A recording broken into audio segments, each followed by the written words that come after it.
이 한 달 동안 우리가 나누고 있는 내가 원하는 만큼 충만해진다, 또 깊어진다, 이런 얘기들을 나누면서 오늘은 내가 원하는 만큼 거룩해지는 말씀을 나누고자 합니다.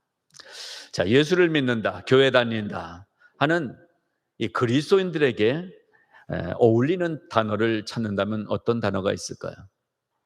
가장 떠오르는 단어가 사랑, 또 섬김, 희생, 봉사, 나눔, 이런 단어가 떠오르게 될 것입니다.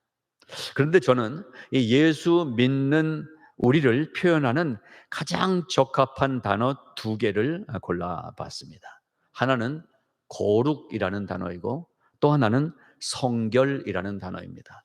거룩과 성결. 물론 사랑이 기독교의 대표 단어입니다. 또 희생하신 삶을 살고 가신 예수님을 따라 살면서 우리는 희생이라는 단어를 늘 생각하며 살아야 됩니다. 그리고 봉사합니다. 섬깁니다. 그리고 내 것을 나누며 살아갑니다. 이 모든 것이 교회의 대표 단어가 될 수 있습니다. 그런데 가만 생각해 보면 이러한 사랑이다, 섬김, 봉사, 희생, 이런 단어는 어느 종교에서나 다 같이 쓸 수 있는 단어입니다. 또 좀 더 착하게 사는 사람들은 사랑할 수 있고 봉사하고 섬기며 이렇게 살아갑니다. 그렇기 때문에 제가 가만히 생각해 볼 때 기독교만이 가지는 특별한 단어가 무엇일까? 교회만이 가질 수 있는 단어가 무엇일까? 찾았을 때 바로 이 거룩이라는 단어와 성결이라는 이 두 개의 단어를 찾아낼 수가 있었습니다. 왜냐하면 거룩은 하나님께 속한 단어예요. 사실은 하나님만 가질 수 있는 단어예요. 또 성결이라는 것은 인류를 위해서 이 땅에 오신 예수님이 흘리신 보혈을 통과해야만 가질 수 있는 게 성결이에요. 그래서 성부 하나님과 성자 하나님을 표현하는 대표적인 단어가 거룩과 성결인 것입니다. 그래서 이 거룩과 성결이라는 단어가 우리 예수 믿는 나에게 가장 어울리는 단어여야 한다라는 말씀인 것입니다. 그러면 첫 번째, 왜 거룩과 성결이어야만 하는가? 다른 단어들도 그래도 적용하면 어울리는 단어가 아닐까? 그런데 저는 거룩과 성결을 말씀드립니다. 구약에서 택한 성전, 택한 성전의 기물들, 이런 걸 말할 때 거룩한 장소, 또 거룩한 집, 거룩한 성물이라고 기록을 하고 있습니다. 왜? 이 거룩이라는 단어가 오늘날 우리 그리스도인들에게 구약에서처럼 구별된 그러한 특별한 단어로 사용되는 것일까요?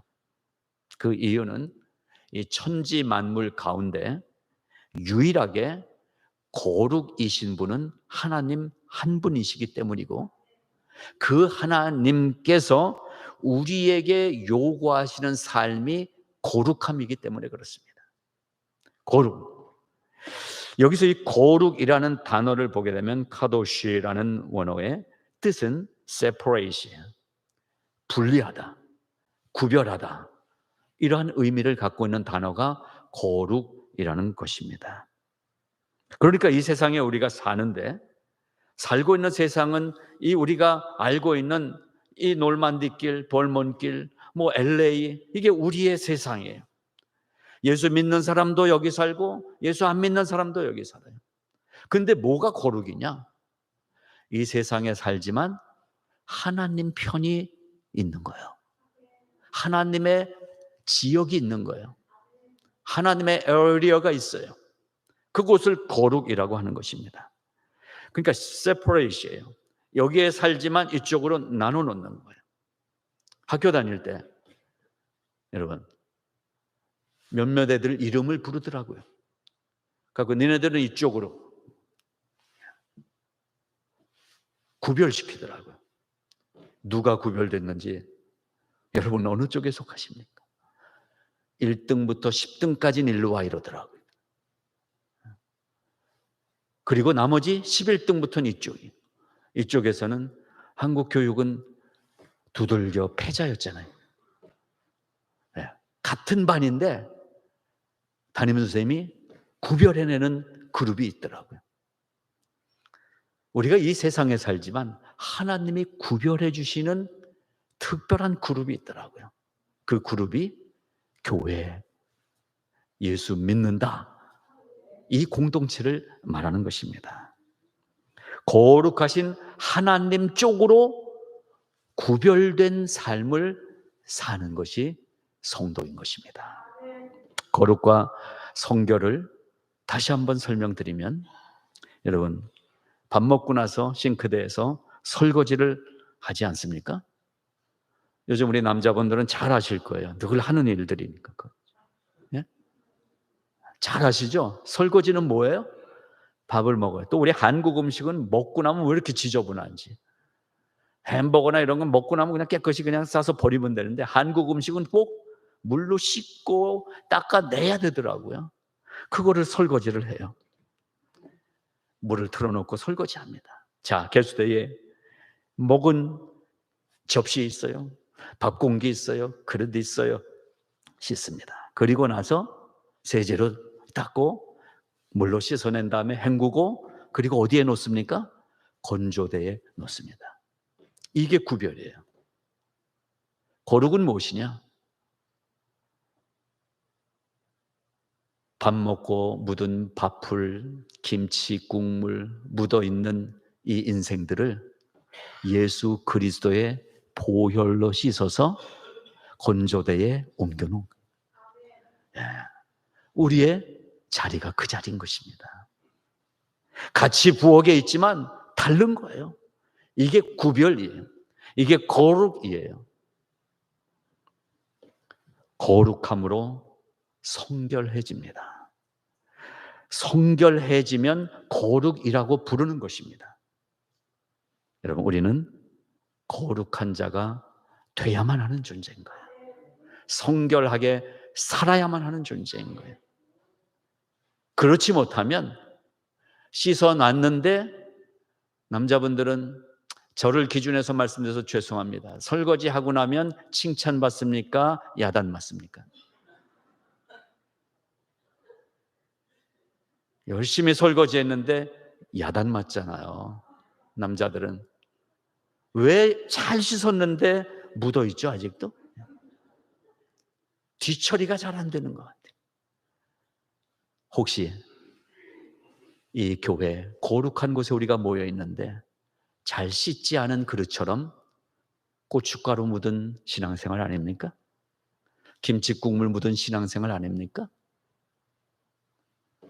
거룩하고 성결함은 반드시 그렇게 돼야 되는 것입니다. 씻은 그릇은 깨끗해야 되는 것입니다. 그래서 두 번째로 생각해 봅니다. 하나님은 거룩이시고 인간은 죄인이다. 이것이 인간에게 주신 명제예요. 하나님은 거룩이시고 우리 인간은 죄덩어리인 거예요. 어제 간증을 하나 들었는데 닥터예요. 근데 이분이 몽골에 가서 삶을 다 드려요. 이분이 고백을 하더라고요. 자기는 고3 때 예수를 믿으면서 하나님을 만나서 의료 선교사가 돼야 되겠다. 그래서 의대에 들어가게 됐고, 근데 의대 공부하고 인턴하면서 세상에 휩쓸리게 돼가지고 술로 살았대. 술. 그러다가 다시 회복이 돼서 하나님이 보여주신 몽골이라는 곳에 가서 병원을 세우고, 거기서 예수님이 주인인 병원 이름을 그렇게 짓고 지금 의료사역을 하고 계시는 분이더라고요.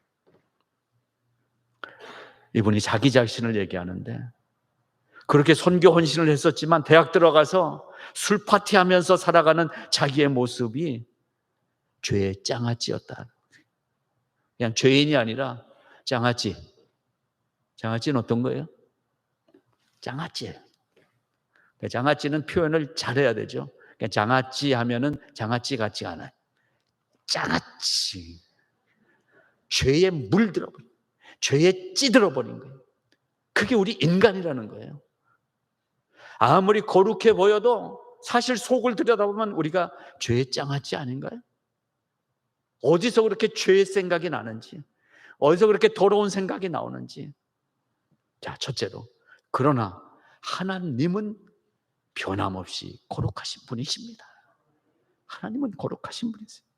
하나님은 그래서 절대적으로 도덕적으로도 거룩하시고 윤리적으로도 거룩하신 정결하신 분이십니다. 이 말은 무엇입니까? 하나님은 절대로 죄를 지으실 수 없는 분이시라는 이야기인 동시에 하나님은 죄를 외면해버리거나 묵인하실 수도 없는 죄와는 상극인 분이 우리 하나님이시라는 말씀인 것입니다. 그리고 하나님은 당신 스스로를 나는 거룩한 자라 라고 말씀하셨어요. 하나님이 당신 스스로를 나는 거룩한 자다 라고 말씀하셨어요. 사무엘상 2장 2절, 여호와와 같이 거룩하신 이가 없으시니 이는 주밖에 다른 이가 없고 우리 하나님 같은 반석도 없으시니이다. 이 고백이 우리의 고백이 되어야 될 줄로 믿습니다. 여호와와 같이 거룩하신 이가 없으시니 이는 이 세상에 우리 주님밖에는 다른 이가 없습니다. 하나님 같은 반석은 다른 곳에 없습니다. 선포인 것입니다. 이렇게 선포되는 성경을 향해서 왜요? 왜요? 물어보지 않으십니까? 보여달라고, 살아계시다면 증명해달라고, 그렇게 거룩하신 분이시면 그 거룩이 어떤 것인지 나에게 밝히 보여달라고 우리는 우기더라고요. 하나님이 정말 그러시면 거룩함을 나에게 보여달라고요. 능력이시라는데 그럼 나도 순간에 변화해서 짠 하고 거룩한 존재로 바꿔달라고요. 하나님, 나도 그러고 싶다고요. 이러지 않습니까? 근데요, 인간이 하나님의 거룩을 증명할 수 있습니까?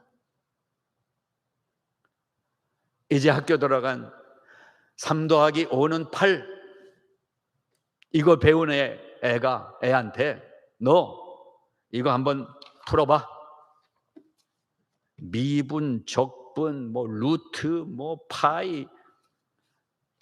얘가 이걸 어떻게 풀어내고 어떻게 증명해요? 말도 안 되는 요구죠. 우리가 그 짓을 하고 있는 거예요. 실력은 아무것도 없는데, 이 세상에 대해서 아는 것도 없는데, 우리가 이 세상에서 깡통이잖아요, 사실. 뭐 알아요? 여러분, 바람이 왜 부는지 알아요? 설명할 수 있어요? 꽃이 왜 피는지 알아요? 물리를 좀 배워요? 생물학을 좀 배워요? 여러분, 박사님들 저도 만나보고 우리 교회도 박사님들 계시지만 저는 부럽지가 않아요. 왜냐하면 그분들의 정체를 알기 때문에. PhD 설명드렸잖아요. Permanent Head Damage. 자기 분야만 연구하니까 그것만 아는지 박사가 뭘 알아요, 세상에 대해서. 우리는 아무것도 몰라요. 하나님을 설명할 수 없어요. 하나님이 설명되는 하나님이면 우리 오늘부터 교회 안 와도 돼요. 하나님을 우리가 설명을 해요? 이해를 해요? 하나님의 은혜로 믿어지니까 신앙생활이 되는 거지, 이해가 돼서 신앙생활을 합니까? 하나님은 인간들에게 설명되어지거나 연구되어지거나 확인되어질 수 있는 분이 아니기 때문에 하나님이십니다. 하나님은 스스로 계신 분인 동시에 하나님은 온 천하에 유일하게 거룩으로 계신 분이십니다. 그분이 하나님이세요. 그러면 우리는 때로는 정말 인자하시네요. 정말 사랑이 많으시네요. 정말 너무 성품이 좋으시네요. 그런 칭찬을 받습니다. 그러나 사람에게 거룩하시네요. 이거는 불경죄입니다. 하나님만 거룩하신 분이에요. 우리는 본질적으로 죄인이에요. 본질적으로 죄인. 하나님은 거룩, 나는 죄인. 이것이 우리가 알고 있어야 될 지식입니다. 지식. 이 지식이 없기 때문에 세상이 하나님을 무시하고 교회를 우습게 여기는 거예요. 하나님이 창조하시던 처음 세상, 첫 사람은 이 하나님의 거룩하신 성품을 닮았어요. 하나님이 아담과 하와를 만드실 때 하나님의 성품을 따라서 만들어 주셨어요. 죄가 없었어요. 그런데 에덴 동산에 죄가 들어왔어요. 이 죄가 들어오면서 하나님과 인간 사이에 분리가 됐어요. 에덴 동산에서 쫓겨났어요. 우리는 하나님의 성품을 닮게 태어났는데 죄가 그 닮음을 상하게 만들었어요. 인간이라는 그릇은 식사 후에 조금 음식 찌꺼기가 묻어 있는 정도가 아니라 본질적으로 설거지한 후에 오물통에 빠진 그릇처럼 돼버린 거예요.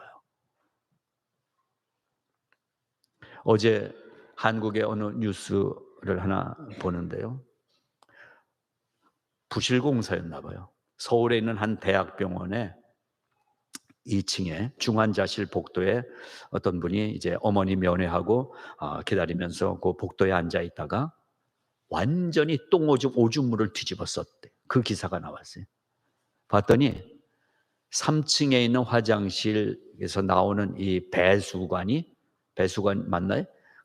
그게 막혀가지고 막히다 거기서 팽창되면서 터졌는데 그 부분이 약해져 갖고 그게 그냥 천장이 뚫리면서 오물이 뒤집어 쓰게 된 거예요. 그 밑에 앉아있다.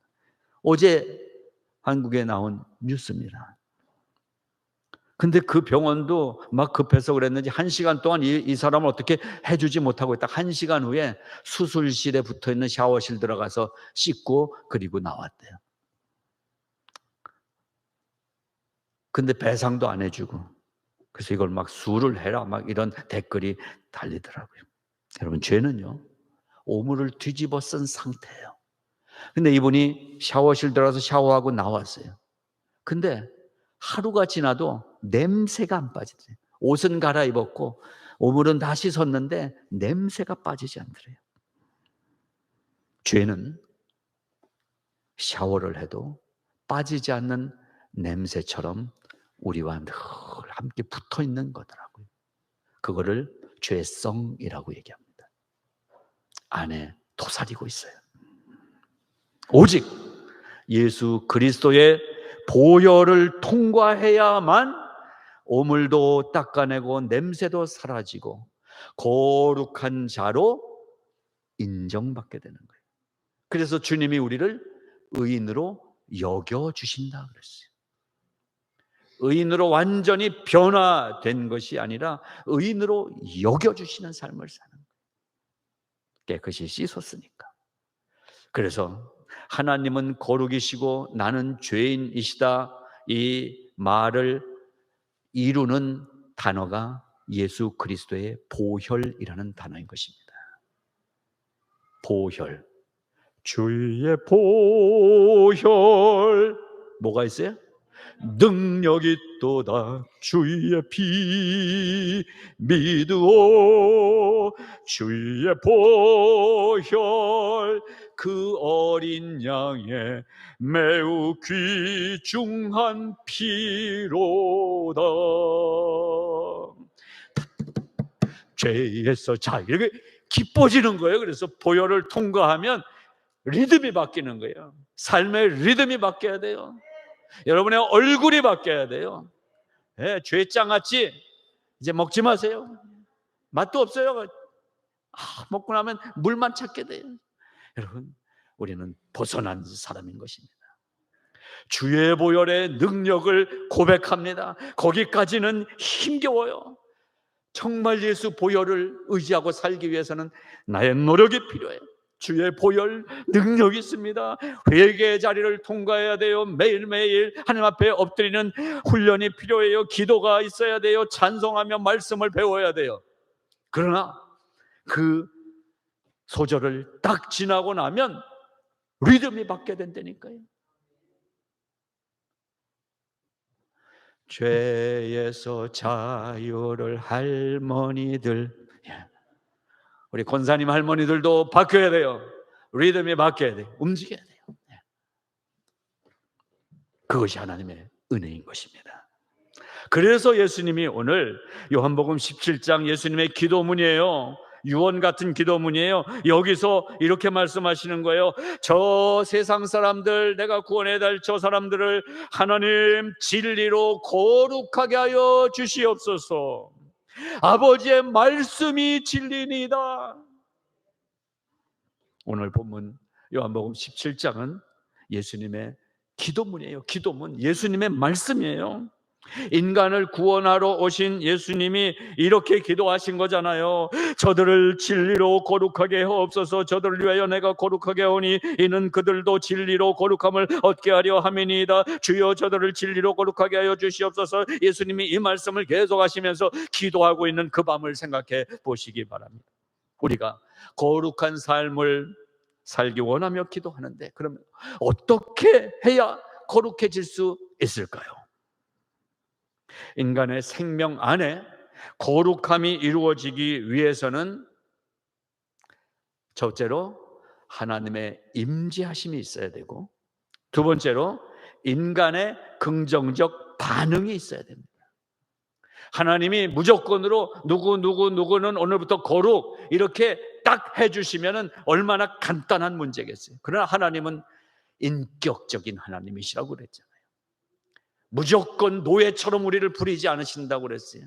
이 사람을 만들어 놓고 나의 인격을 존중해 주시는 하나님, 내가 결정할 수 있는 자유의지를 주신 하나님이 나의 결정을 간절히 기다리고 계시다는 거예요. 우리가 예수 믿기를 하나님이 제일 기다리고 계세요. 그래서 하나님 우리 안에 은혜를 주세요. 성령의 충만을 주세요. 예수 믿을 기회를 주세요. 교회에 올 수 있는 찬스를 주세요. 그렇게 왔을 때 이제 우리는 뭐만 하면 되냐 하면 긍정적으로 반응만 하면 돼요. 그래서 아까 설교 전에 한번 연습해 보자 그런 거예요. 와! 긍정적 반응이에요. BTS에는 막 비틀어질 때까지 몸을 흔들더라고요. 하나님이 나를 그렇게 초청해 주신다는데, 그래? 바쁘신데 뭐 저까지 되게 겸손하더라고요. 바쁘신데 뭐 저 같은 사람까지 구원하시고요. 여러분, 사람이 보면 얼마나 인격적인 사람입니까? 남을 배려하고. 아니면 저는 나중에 해도 됩니다. 바쁘신데 뭐 저한테까지 오세요. 뭐 이러더라고요. 여러분, 우리의 긍정적인, 적극적인 하나님의 부르심에 대한 반응이 필요한 거예요. 그래서 소리도 때로는 지르게 되는 거예요. 주여! 아버지!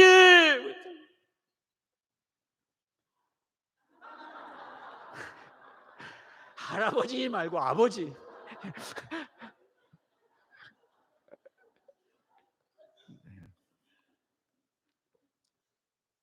저하고 교제를 많이 하는, 공부 많이 하는 목사님이 계세요. 요즘 페이스북에 이분하고 제가 페이스북 친구를 끊어야 될까 할 정도 생각이 들 정도로 좀 안타까워요. 학생을 가르치는 교수도 하시는 분이세요. 근데 다 비판이에요. 하나님을 만나고자 하는 그 기도, 그렇게 기도한다고 하나님이 만나주시냐? 성경 읽으면 되지 무슨 하나님을 만나겠다고 기도하냐고. 이런 글을 쓰질 않나.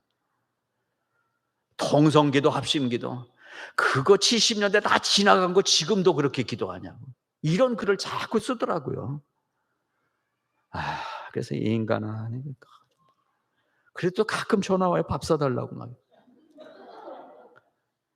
제가 다른 손님이 오면 우리 교회 재정으로 대접을 하지만, 이 인간이 오면 차마 우리 교회 재정으로 대접을 못 하겠어요.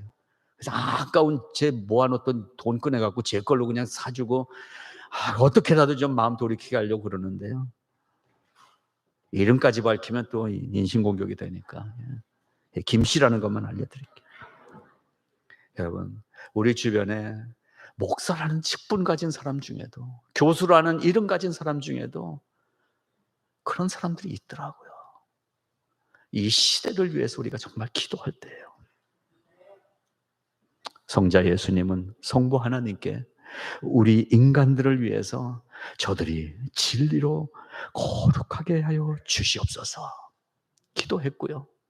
이 예수님을 다메섹 도상에서 만난 바울은 그 감격과 실제 체험들이 너무나 가득했기 때문에 에베소서에서 이렇게 말씀하잖아요. 이는 물로 씻어 말씀으로 깨끗하게 하사 거룩하게 하시고. 물로 씻는다는 것이 세례예요. 성령 세례예요. 또 데살로니가 전서에서는 평강의 하나님이 친히 너희로 온전히 거룩하게 하시기를 원한다고 기도하고 있어요, 바울도. 그러니까요, 우리 인간은 예수님께 나와서 자신을 굴복시키는 회개, 세상과 구별된 교회의 삶에 자신을 헌신하는 헌신, 그리고 모든 말씀에 순종하며 긍정적 반응을 나타냄으로써 회개와 헌신을 통해서 거룩한 길로 가는 나의 의지적인 노력이 필요하다는 것입니다. 모든 사람으로 더불어 화평함과 거룩함을 좇으라. 이것이 없이는 아무도 주를 보지 못하리라. 거룩은 행동을 요구합니다. 화평함, 미워하지 말라는 얘기예요. 사람과 사람이 다르기 때문에 나와 다르면 싫어지더라고요. 미워지더라고요. 뒤에서 욕하게 되더라고요. 왜 뒤에서 욕하냐고 그러더라고요. 그래서 제가 그분한테 얘기해요. 어떻게 면전에 대고 욕을 하냐고. 왜 뒤에서 하지? 그리고 저도 뒤에서 욕을 한단 말이에요. 근데 오늘 말씀은 뭐라 그래요? 히브리서 12장 14절입니다. 모든 사람으로 더불어 화평함과 한 사람 한 사람이 거룩해지고 성결해지는 거룩함을 쫓아서 살라. 이런 행동이 없이는 아무도 주님을 만날 수 없다 그랬어요. 거룩은 저기 하늘에 있는 게 아니라 나의 삶 속에 있다라고 말씀하시는 것입니다. 우리가 이 거룩을 날마다 회복해내며 전진해가는 삶을 살 수 있기를 바랍니다. 그것을 가리켜서 성화라고 하는 것이고, 그 모습이 제일 잘된 모범생들을 가리켜서 성화장로교회 교인이라고 말하면 좋겠어요. 여러분, 교회 잘 선택해야 돼요. 성화장로교회 왔으면 그곳 모범생이 돼야 되는 거잖아요. 하기야 그런 말이 있더라고요. 사랑의 교회 교인들이 제일 사랑 안 하고, 진실교회가 제일 진실하지 않고 거짓말하고 이런데요. 그러나 그런 속설이 있음에도 불구하고 성화장로교회 성도 여러분은 거룩하게 되시기를 축복합니다. 사랑하는 여러분, 나는 거룩한가? 나는 정말 성결한가? 물어볼 수 있길 바랍니다. 거룩은 외형의 모습에 있지 않습니다. 보이는 것이 거룩이 아닙니다. 하나님은 중심을 보신다고 그랬어요. 중심. 거룩함과 성결함이라는 단어는 영적인 단어이지만 사실은 실제적이고 현실적인 성도의 삶인 것입니다. 그 성도가 살면서 경험하는 체험인 것입니다. 그러니까 거룩과 성결은 우리로서는 감히 근접할 수 없는 단어이지만 하나님의 은혜로 매일매일 성화의 삶을 살아가면서 체험을 하게 해주시는 삶이 거룩과 성결의 삶이라는 말씀인 것입니다. 이것을 다른 말로 말씀드리면 죄를 이기는 삶인 거예요. 죄를 이기는 삶인 거예요. 죄를 두려워하지 않는 거예요. 내가 이길 수 있다는 자신감을 가지시기를 바랍니다. 그래서 제가 한 10가지 정도를 정리를 했습니다. 그냥 읽어드리고 이따가 카톡으로 이 10가지를 보내드리겠습니다. 첫째, 어떻게 해야 거룩해지고 성결해질 수 있는가? 첫째, 성령을 받고 성령 충만한 생활을 해야 됩니다. 둘째, 많이 기도해야 됩니다. 기도하는 생활은 거룩한 삶입니다. 셋째, 성경을 많이 읽고 성경 공부에 참여하시기 바랍니다. 말씀은 생활 속에 성화되게 하는 능력을 갖고 있습니다. 네 번째, 말씀을 늘 깊이 묵상하면서 주저함 없이 하나님의 말씀에 긍정적으로 반응하시기 바랍니다. 다섯 번째, 하나님을 섬기며 하나님의 뜻을 따르는데 온전히 헌신하시기를 바랍니다. 여섯 번째, 거룩한 생활을 나도 할 수 있다는 자신감을 가지시기를 바랍니다. 우리에게는 죄를 이길 힘과 능력을 하나님이 주셨다는 사실을 믿으시기 바랍니다. 일곱 번째, 다른 사람의 결점이나 약점을 보지 말고 예수를 바라보자. 여덟 번째, 나의 연약함을 보지 말고 예수님을 바라보시기 바랍니다. 아홉 번째, 기회가 있을 때마다 간증을 하시고 그리고 전도하시기 바랍니다. 내가 만난 예수님이 있는 사람만이 전도할 수 있어요. 기회가 되는 대로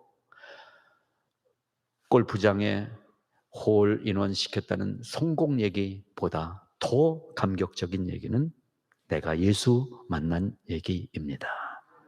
실제로 비율적으로 골프장에 평생 골프를 해도 홀인원 한 번 하기 힘듭니다. 그런데 이 수십억 그동안 이 지구상을 스쳐간 수많은 사람 중에 예수 믿는 사람은 이 홀 안에 골프공이 들어가는 것보다 더 비율로 어려운 그 찬스를 우리가 받은 거예요. 그걸 기억하시기 바랍니다. 그러니까 기회 있을 때마다 저 사람도 그 홀인원, 신앙의 홀인원을 할 수 있도록 내 경험을 얘기하시기 바랍니다. 열 번째, 나의 영적 문제를 신앙의 동료들과 또 신앙의 선배들과 나누고 의논하시기 바랍니다. 혼자서는 약해요. 나의 약함을 나누시기 바랍니다. 마지막으로 어떤 일을 행할 때 의심이 있을 때는 그 일을 하는 동안 예수님과 내가 동행할 수 있는가? 어떤 걸 결정할 때 이 일을 하면서 내가 예수님과 같이 이 일을 할 수 있을까? 예수님을 섬기는데 이 일이 방해가 되지 않을까? 이 일을 함으로써 다른 사람들에게 예수님을 증거할 수 있을까? 이 세 가지를 한번 물어보고 그 일을 결정하시기 바랍니다. 이러한 11가지를 제가 이따 카톡방에 보내드리겠습니다. 오늘 예수님의 유언과도 같은 요한복음 17장 이 말씀은 우리들이 진리로 거룩하게 해주시기를 예수님이 간구하고 계신 말씀입니다. 우리 예수님을 믿되 진짜 믿는 축복된 성도들이 되시기를 간절히 바랍니다. 최근에 제가 기도하는 가장 간절한 제목은 한 분 한 분이 성령 충만 받는 거예요. 껍데기 신앙을 버리고 진짜 마음으로부터 하나님 때문에 너무 행복하고 하나님 때문에 너무 즐거워지고 하나님 때문에 감격하는 삶을 살게 해주세요. 이게 제 기도 제목입니다. 여러분도 이 마음으로 하나님을 찾으시기 바랍니다. 날마다 그래서 거룩하게 성화되는 하나님의 백성으로 더러우니 죄악된 세상 속에 여전히 살지라도 성결함을 뺏기지 않고 날마다 주님의 십자가의 보혈의 은혜로 깨끗게 되는 축복의 삶이 되시기를 주님의 이름으로 간절히 부탁드리며 축복합니다. 기도하겠습니다. 하나님 아버지, 은혜를 감사합니다. 우리가 마음의 거룩함을 원하게 하여 주시옵소서. 그리하여 매일매일 성화되는 삶을 통하여 거룩한 하나님의 성품을 소유한 자가 되게 하여 주시옵소서. 나의 거룩한 삶을 통하여 하나님이 증거되는 삶을 살게 하여 주시옵소서. 죄를 이길 수 있는 힘과 능력을 이미 우리에게 주신 줄로 믿고 담대하게 죄를 이기는 매일매일이 되게 하여 주시어서 성화된 거룩하고 성결한 하나님의 자녀로 살아가게 하여 주시옵소서. 예수님 이름으로 감사하며 기도드리옵나이다. 아멘.